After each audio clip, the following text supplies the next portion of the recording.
A'udzubillahi minasyaitonirrajim. Bismillahirrahmanirrahim.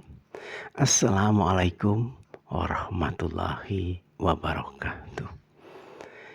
Innal hamdalillah nahmaduhu wa nasta'in wa nastaghfiru wa na'udzubillahi min syurri anfusina wa min sayyiati a'malina.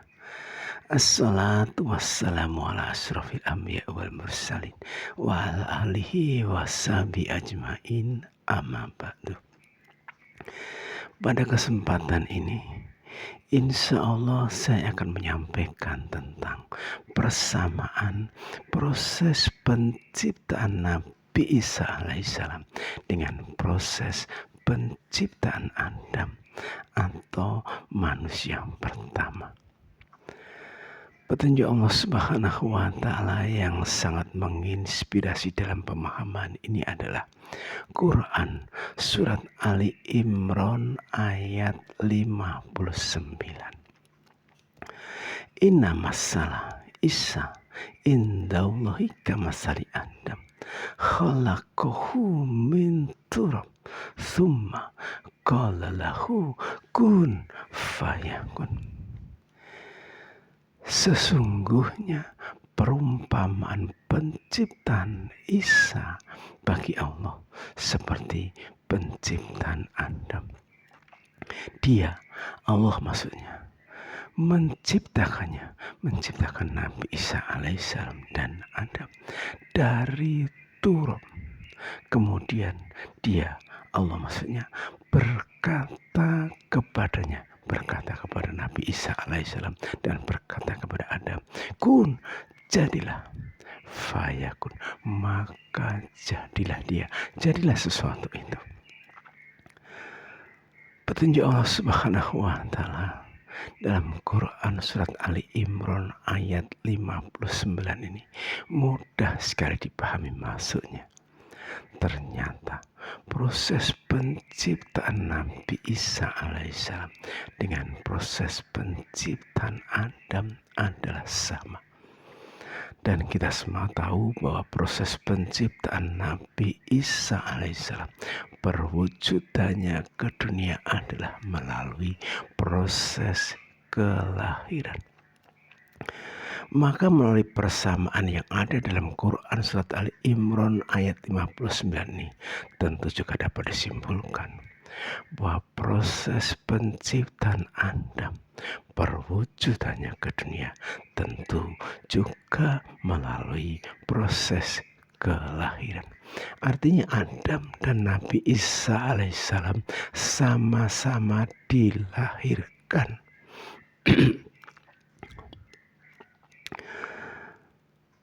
Dari Quran surat Ali Imran ayat 59 ini juga didapati persamaan bahwa proses penciptaan Nabi Isa alaihissalam dan proses penciptaan Adam sama-sama dari turab. Namun turab ini bukan berarti tanah seperti yang kita lihat sekarang, tapi merupakan partikel-partikel tanah liat kering sebagai hasil pelapukan kerak bumi dalam kurun waktu 800 juta tahun dalam jumlah yang amat sangat banyak, terhampar secara berlapis-lapis menutupi seluruh permukaan bumi, sehingga bumi tampak seperti tembikar atau kuali dari tanah liat. Inilah yang dimaksud oleh Allah Subhanahu wa Ta'ala dalam Quran surat Ar-Rahman ayat 14. Khalaqal insana min solsolin kal fakhar.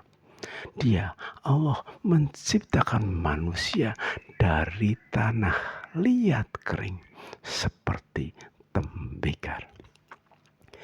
Tiap partikel tanah liat kering ini mempunyai 1 molekul aluminium, 2 molekul silikat, 2 molekul air. Dengan rumus kimia Al2, 2SiO2, 2H2O. Karena tiap partikel tanah liat kering ini sangat lembut, besarannya hanya 0,002 mm atau hanya 2 mikrometer. Maka turap ini disebut dengan debu. Debu dalam wujud tanah liat. Sehingga dalam kamus lengkap Arab Indonesia, Indonesia Arab, kata turap ini disebut dengan debu tanah.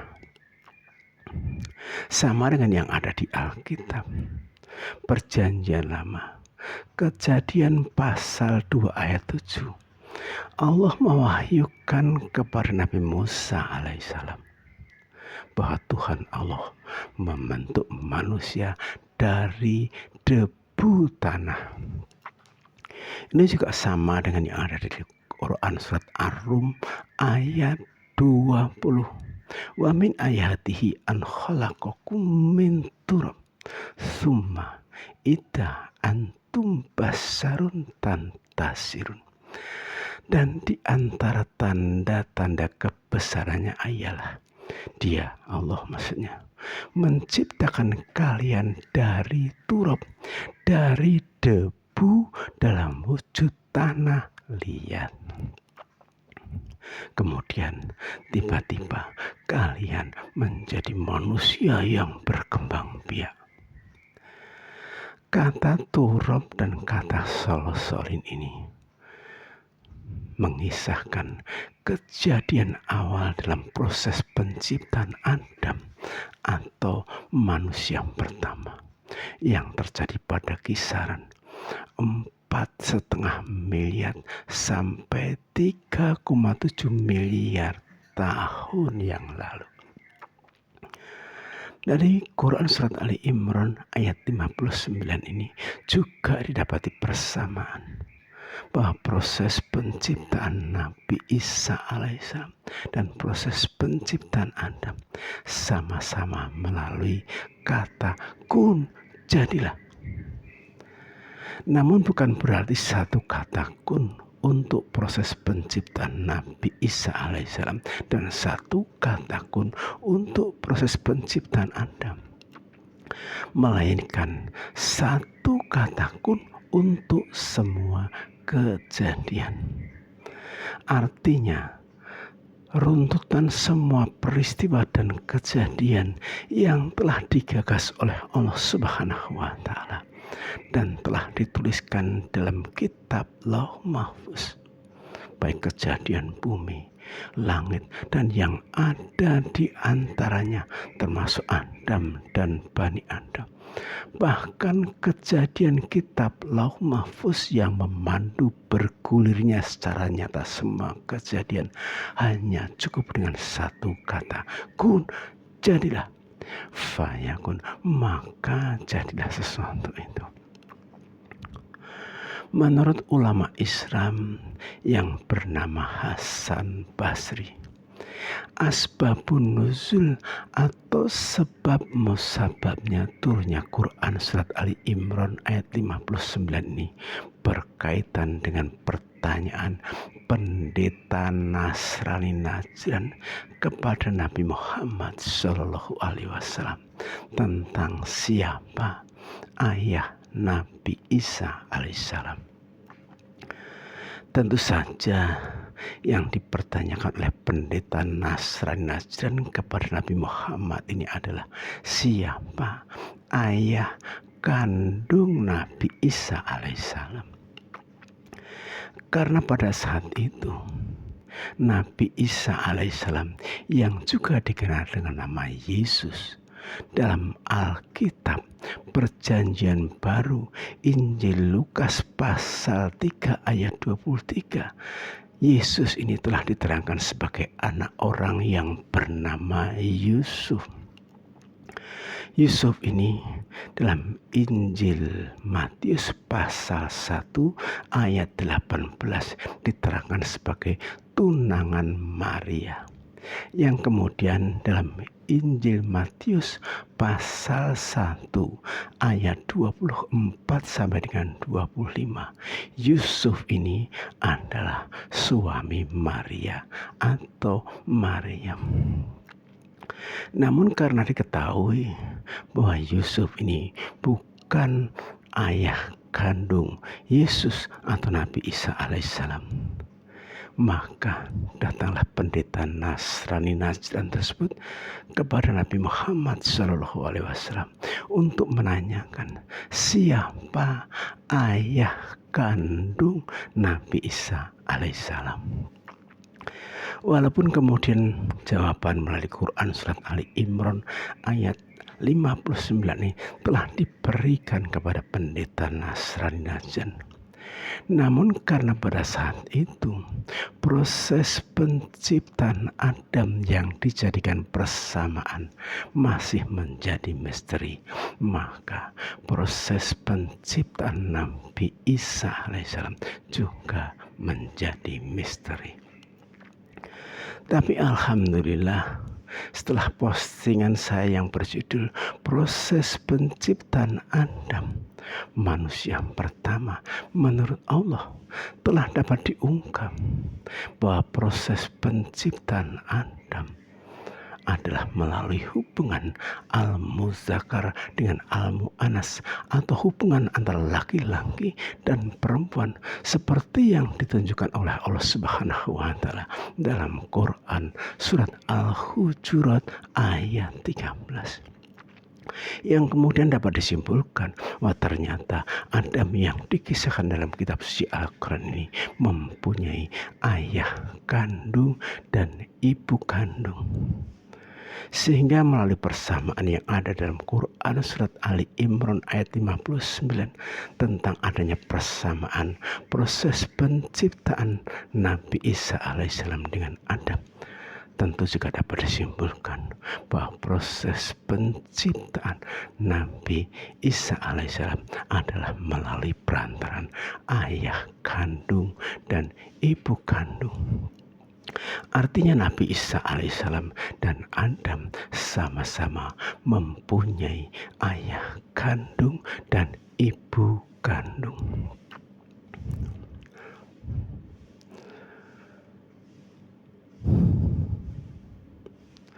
Lantas siapa ayah kandung Nabi Isa alaihissalam?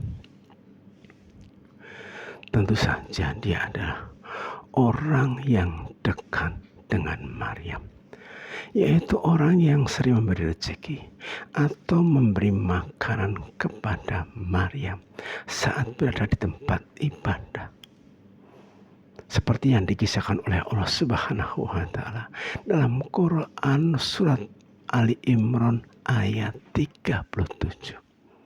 Namun tentu dia bukan orang yang bernama Yusuf. Karena kalau dia Yusuf, tentu dalam Quran surat Ali Imran ayat 47 dan Quran surat Maryam ayat 20, tentu Allah akan berfirman menggunakan kata al-muzakkar, bukan al-basar. Bahkan dalam Quran surat Maryam ayat 17, tentu Allah akan berfirman menggunakan kata ar-rijal, juga bukan al-basar.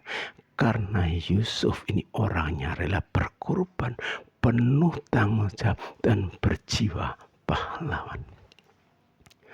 Pemahaman ini didapat dengan menggali lebih dalam makna kata basar yang termuat dalam Quran surat Maryam ayat 17, sehingga menjadikan Quran surat Ali Imran ayat 47 dan Quran surat Maryam ayat 20 tidak bertentangan dengan Quran surat Al-Insan ayat 2, bahwa semua manusia tanpa kecuali pasti tercipta dari tetes mani yang bercampur.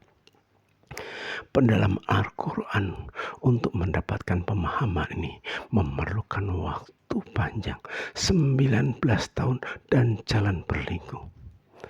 Semoga pemahaman ini menginspirasi umat manusia untuk mendalami Al-Quran yang telah dimudahkan oleh Allah Subhanahu wa ta'ala.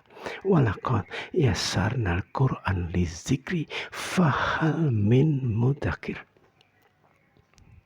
Quran surat Al-Qamar ayat 17, 22, 32, dan 40. Dan sungguh telah kami mudahkan Al-Quran untuk pelajaran. Maka adakah orang yang mau mengambil pelajaran? Ternyata pelajaran dari Al-Quran ini tidak hanya diperuntukkan bagi para ahli, tapi diperuntukkan bagi siapa yang mau. Nah, bagi siapa yang mau mendalami Al-Quran, selamat mendalami. Kuncinya hanya satu, yaitu Quran surat An-Nisa ayat 82. Tidak menjadikan antar ayat yang telah dituliskan dalam kitab suci Al-Quran saling bertentangan, karena Allah Subhanahu wa Ta'ala pasti maha konsisten. Al-Quran adalah huntarinas, petunjuk bagi manusia. Al-Quran memang hebat, dan Al-Quran memang luar biasa. Semoga bermanfaat. Amin, amin ya rabbal alamin. Sekian, kurang lebihnya mohon maaf. Wabillahi taufiq wal hidayah. Assalamualaikum warahmatullahi wabarakatuh.